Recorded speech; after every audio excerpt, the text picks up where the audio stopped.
for the invitation and organizing an excellent event for one more year.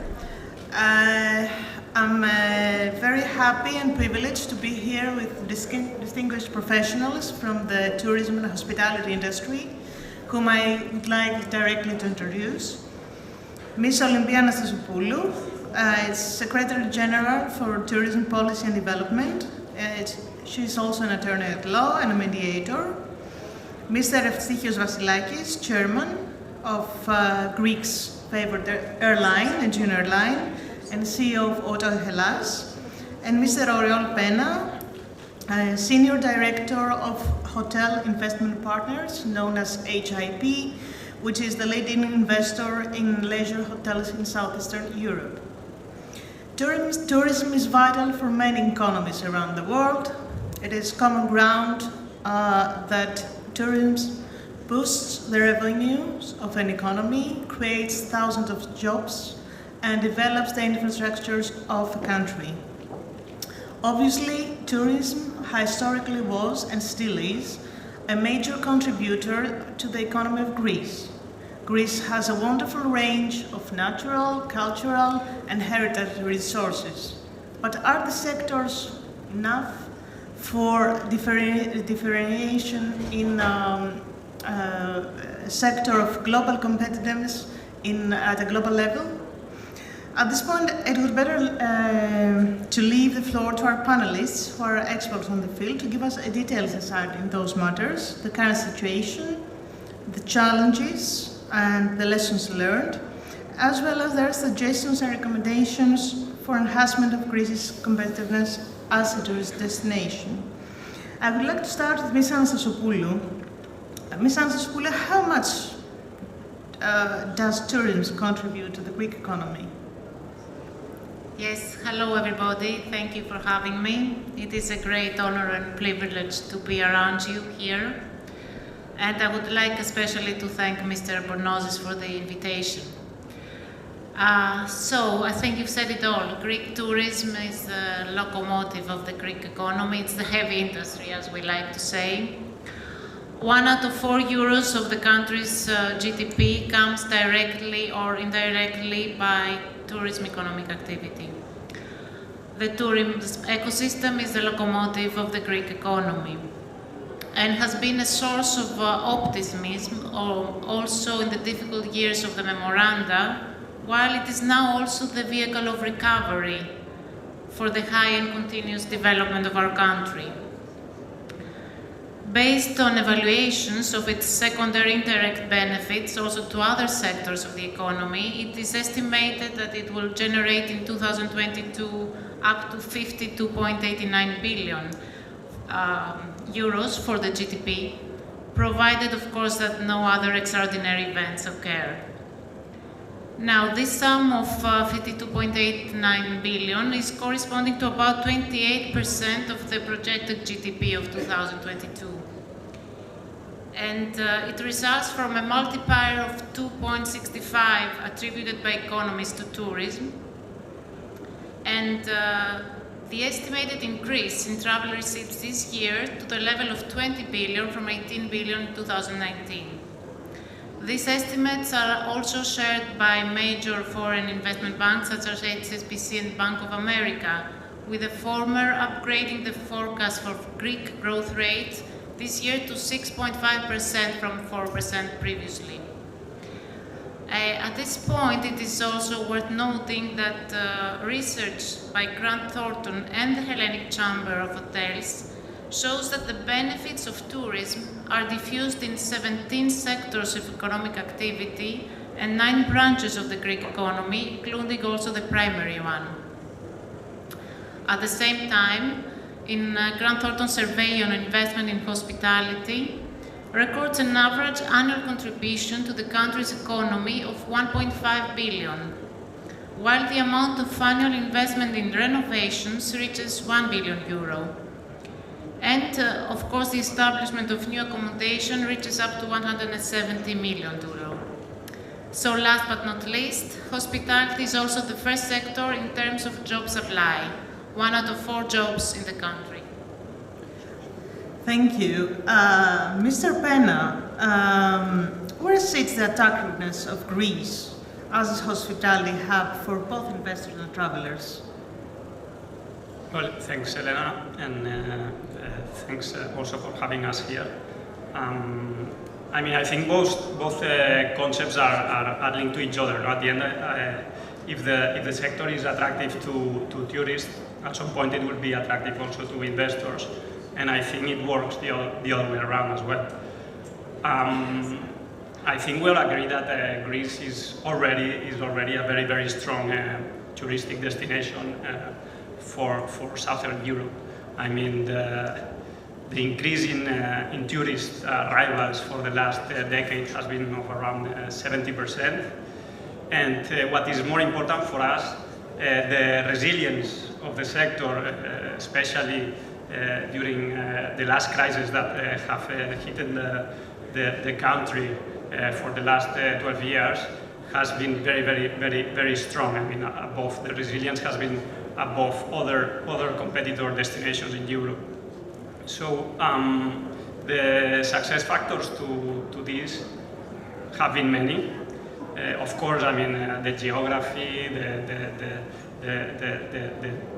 people, the climate are very important factors, but for us the most important are three. One of them is that, as Olympia was commenting, in the last few years there has been a gradual upgrade of the hospitality sector in the country. I mean, we have seen a lot of hotel renovations. We have seen a lot of international brands also flowing into the country, and we have seen a gradual, I would say, upgrade of the whole business model towards more quality and sophistication, I would say. And this has been a key success factor. Another factor that for us has been very important is the support of the central administration towards the sector in many different ways. But I think during the COVID, the government demonstrated great support by keep promoting and positioning the country abroad. And I really think that thanks to this work from the central administration, Greece is emerging as a stronger destination after COVID. And the third factor for us is that there has been also an enhancement in general in the country of its infrastructure, but especially relating to airlift connectivity. And I'm talking here about, I think the entrance of Fraport in 2015 was very important, but also the continuous growth of Aegean Airlines as the main airline in Greece has been also very important.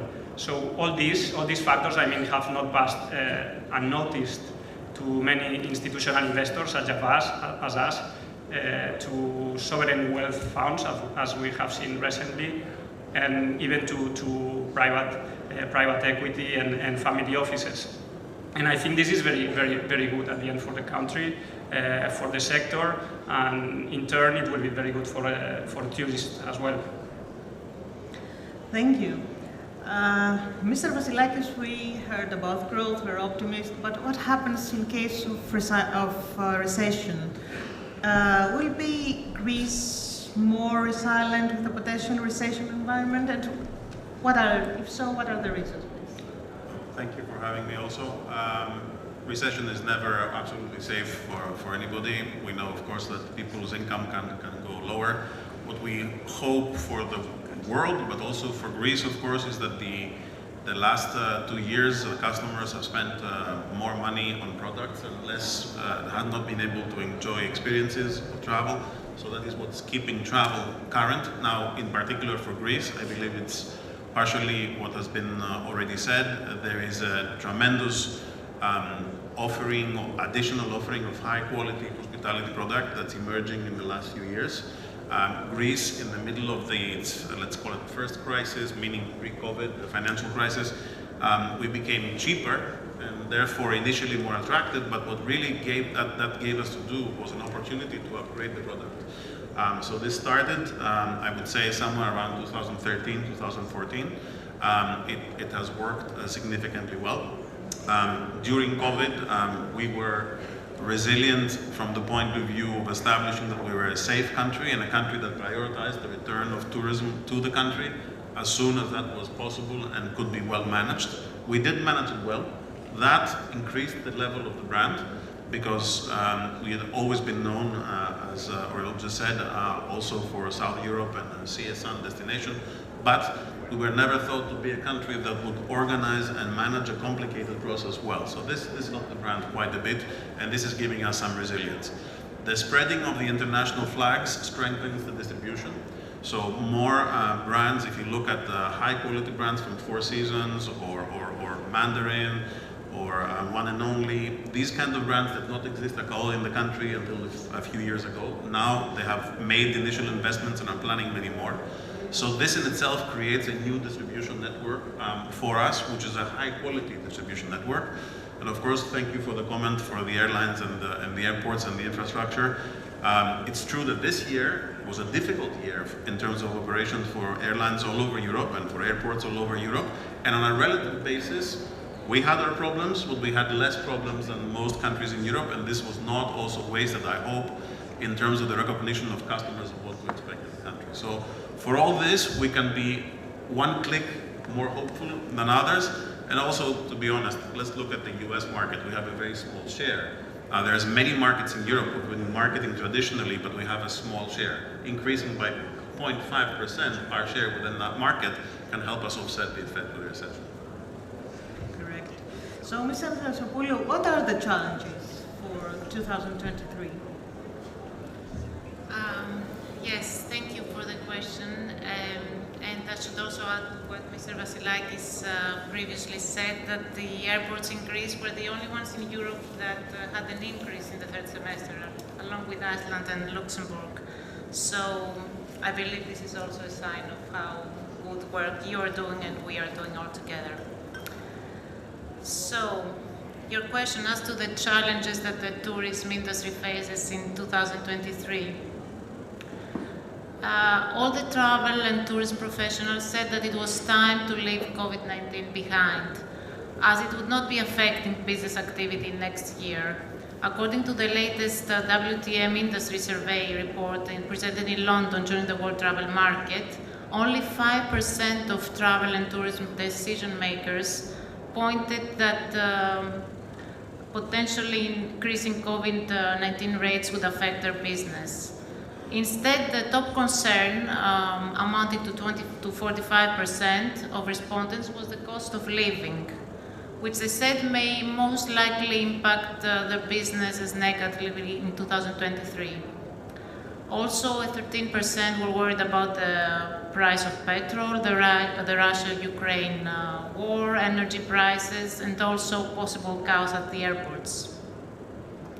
The global travel and tourism industry was thriving before the COVID-19 pandemic, recording 10 years of successive continuous growth. After more than 2 years of challenging trading conditions, it's pleasing to see that the senior buyers, exhibitors and visitors who took part in our research are showing real optimism that the dark days are over. Obviously, it is still early for predictions regarding 2023, and we are pleased with the success that seems to be prescribed for the Greek tourism market, but however, we're not complacent. The resilience of our tourist ecosystem is at the heart of the national strategy. And although it is impossible to predict where the next crisis will come from, it is important to learn from the current period and carry out structural reforms that will address the economic, environmental and social challenges ahead. So, in short, records are welcome, especially in a very difficult economic and geopolitical context. However, the duration of the success, as well as the wider diffusion of tourist income, requires strategy and policy information. For us, tourism is of national importance. We're working both for the upgrading of the infrastructure and legislative reform, as well as the digitalization of the tourism product, and of course the upgrading of tourist education in terms both of reskilling and upskilling. Tourism provides income, supports the average Greek family, and at the same time we have the Tourists for All program that also will be enforced until June 2023, which continues to stimulate also the domestic demand and support the accommodation owners in winter. Also, the Greek government announced recently that it will allocate 100 million euros through the Safe Business program for the energy upgrade of mountain accommodation under 150 beds. And our main objectives for the national tourism policy include also competitiveness, quality, authenticity, resilience, and sustainability. After all, we believe at the Ministry of Tourism that with systematic and collective work, we can see Greece gain an even higher position in the ranking among the popular destinations of global tourism. As you know, we're in the top 5 global brands nowadays, and we seek even higher. As to international research about the traveler of the future, the pandemic has brought a radical transformation in the code of modern values. As a result, a new landscape is emerging in the global tourism scene with a new type of traveler. It is a traveler that seeks authentic experiences. The trend that emerges as absolutely dominant for the coming years is a search also for destinations that offer visitors unique, authentic experiences. The economy of the experience, as it's called, had already appeared dynamically in the international tourist scene and will be the spearhead in the next few years. At the same time, as Greek state, we thoroughly examine various megatrends, such as over-tourism, the sharing economy, social and demographic changes, emerging destinations, security, and crisis management. In Greece, the traveler can enjoy various experiences in a truly holistic way, inscribed in the body, soul, and mind. One could say that ancient Greek well-being returns as a modern demand of the new era. Thank you, Ms. Anastasopoulou. Mr. Vassilakis, what would be 2-3 main suggestions to policymakers to support the development of tourism? And I was wondering also what would be the main tasks that private players should aim to cover? First of all, I'd like to make a comment about the interaction of tourism with other industries. Sometimes we tend to get carried away about calling ourselves the heavy industry or the locomotive or whatever. I agree that we are in many senses, but I also think it's very important to understand that as the tourism product evolves to what we want it to evolve, being around the year, involving second homes, involving thematic activity, involving people living in Greece actually at the same time and living in our cities, it creates similar needs as everything else, and it interacts much more with the rest of the economy, whether it is construction, whether it is digital, whether it is education. So I'd like to see it more in a more synergistic way rather than a competitive way, because in times like, difficult times, like COVID, for instance, you tend to become in competition about who's going to be in support, and that is never a good thing. It's better to think about things going together with our friends in energy, our friends in construction, our friends in trade, and I think that's how it moves along. Now, what was the question that you asked me again? Because I forgot the answer. The question was about if you could suggest yes. To policymakers. Yes, so yeah, thank you. So that was one suggestion. Yes. But the other suggestion would be we have to find a way to be quicker around building infrastructure in small places. Infrastructure that is appropriate and sustainable for the level of tourism, the kind of tourism that we want there. I think the government has to find a way to use the money that's generated locally to create, to prioritize these investments, because there are some really high value established and less established destinations that could be better developed that way. But the most important thing the government should do, I think, is use the RRF funds, and this is not solely for tourism, for the reskilling and the upgrading of the quality of the capacity and the knowledge of people within the tourism industry. And it's not just for tourism, it's for everything else as well. But if we want to be able to provide a consistently higher level product, we need consistently better trained, and not only trained, also paid people. But paying is the responsibility of the private sector. If you can produce a good product, training is a joint responsibility with the government, and there we'd like to see a good use of the funds and an efficient use of the funds in cooperation with the private sector. If I may add something to what Sure. Mr. Vassilakis just said. The Ministry of Tourism, we managed to obtain 320 million of the RRF funding. Now, about half of it goes to tourist sports, marinas, upgrading, and of course 44 million concern exactly education, as Mr. Vassilakis mentioned, upskilling and reskilling, because you know the SMEs are the core of the tourism, of the Greek tourism industry. And of course, we invest in special forms of tourism such as wellness, mountain tourism, cultural tourism. So these are part of our national strategy as we seek the prolongment both in space and in time. So we need tourism 365 days a year in the whole of Greece, not just the Greek islands, not just Athens and Thessaloniki, but also Peloponnese. Also visit northern Greece, come to Epirus. This is the new trend. We seek quality and we seek authenticity, of course, combined with sustainability. Thank you. Thank you. Mr. Peña, please give us the hotel investor perspective. What else is Yes. needed to enhance Greece's competitiveness? Well, actually, I mean, I agree a lot with what Mr. Vassilakis was commenting. For us, I mean, again, a lot of work has been done, a lot of very good work has been done, but there is still a long path to be walked. And for us, there are like four main areas where the efforts should be focused, and the efforts from the public and the private sector as well, both. First one, as Mr. Vassilakis was commenting, is infrastructure in general. I mean, we can talk about many things here. I think about water and sewage networks. I'm thinking about public roads. I'm thinking about waste management, and especially in the islands. I think there is a huge need for improvement there, especially if we are bringing more tourists every year. This is one thing. The second factor would be bureaucracy. We really need to try to speed up things. There is a lot of work that has been done, but there is still a lot of complexity. It's a stopper for some projects to become reality, you know, and there is a lot of work that needs to be done here. The third factor is energy transition.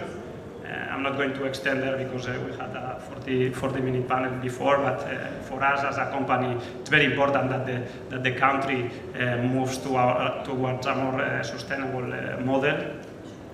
And the fourth factor, which is crucial, is the availability of talent. I mean, there was a lot of talent that, as you know, left the country during the crisis years. And it looks like through the incentives from the government, now there is a talent coming back. They are calling it the brain gain momentum. But this is very important that we keep building on that, because we believe that if we attract the correct talent from abroad, there will be a multiplying factor in the growth of the country, especially looking for a qualitative growth. Okay, so one more question. What seems to be the outlook in the hospitality sector, and what are your plans as a company in the near future?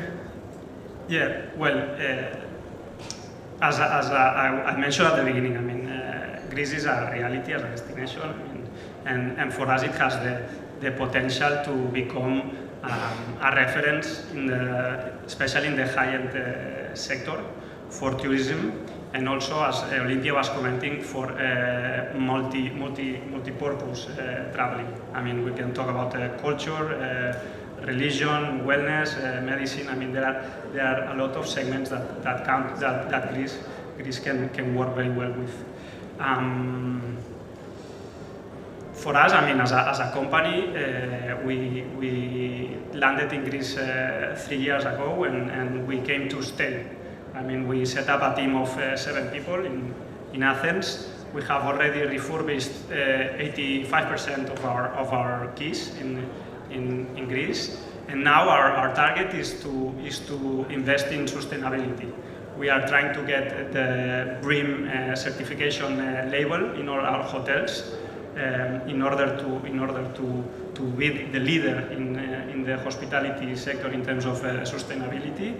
And then we will try to keep building our model in terms of bringing international brands or working with tier 1 national brands and trying to build a qualitative and sustainable model for the country. That's great. Mr. Vassilakis, what seems to be the outlook in airline capacity investments to Greece for the next year?